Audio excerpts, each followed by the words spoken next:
These men were not always like this. I remember them as they truly were. I toiled with them side by side in the deadly wars that brought this country to where it is now.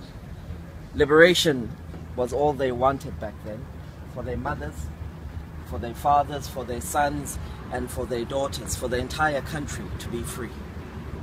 These men were never this hateful. They were never this vile. I speak here of good men, honest, noble, humble, men of honor, men of respect, courageous men of high integrity and high moral stature. These are men who lived every day knowing that it could very well be their last. And they never knew that this tenure would come in their lifetime, and then it did. Today they had nothing, and the very next day they had it all. These traumatized men did not own their names the day before, and they owned an entire country the day after. What did we think would happen? It was never this bad in the beginning. They started out innocently, if you will, like little naughty children playing in the kitchen to scoop up some sugar. They kept a lookout for each other, and this made them brave. So they started scooping more and more sugar. No one said anything. More sugar. Still, no one said anything. They continued to keep a lookout for each other, and this made their bond even stronger. And then one day, they started taking the whole sugar container. All the sugar would vanish, and like magic, it would reappear in the cupboard the next week. So they scooped more and more sugar, and more sugar made its way back, until one day someone suggested that they go for the biscuits. They were hesitant at first, but they did so eventually. The toffees were next, and then the biscuits, and the yogurts, and still no one said anything, and the juices, and still no one said anything. They continued to keep a lookout for each other, and this made their bravery also mature, but still no one said anything. One day somebody really needed the sugar. Somebody who had been asking for it for a really long time, and all the sugar was gone. How can all the sugar be gone? Many asked.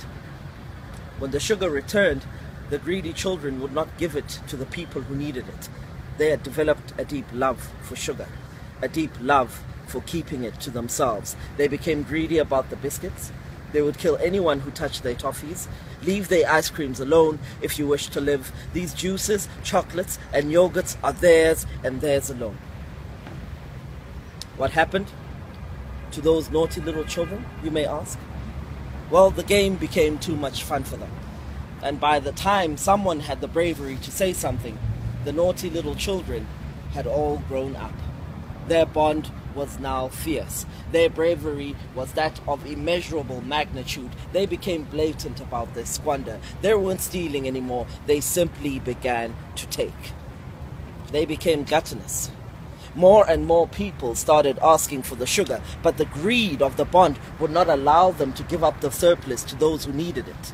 Surfeit became the order of the day. You could not pry their treasures out of their hands, nor could you get them outside of the kitchen. They had become so tall that they could easily reach for the knives.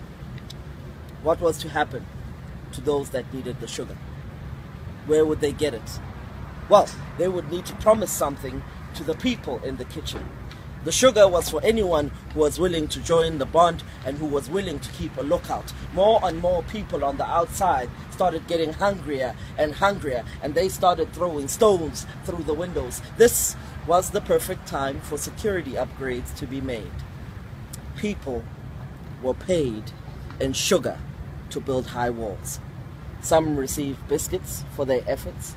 For as long as you were willing to join the bond and to keep a lookout, you could have all the chocolates, yogurts, juices you had ever desired. The people are going to get tired of being hungry though. There will come a time when the sugar does not magically reappear in the kitchen, because those who plowed the fields will burn the sugar canes.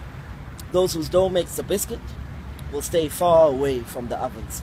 There is only so much that people are willing to take. And just like you and I, when we were toiling for the liberation of this country, it will not matter which regime is in your way or how much power they have. All that will matter is having sugar and freedom for your mother, for your father, for your sons, and for your daughters. It is that this point when it will truly get super hot in the kitchen. I sincerely wish to warn all of those who have monopolized the kitchen that it is one that is meant to be feeding a nation. Mayhem will come.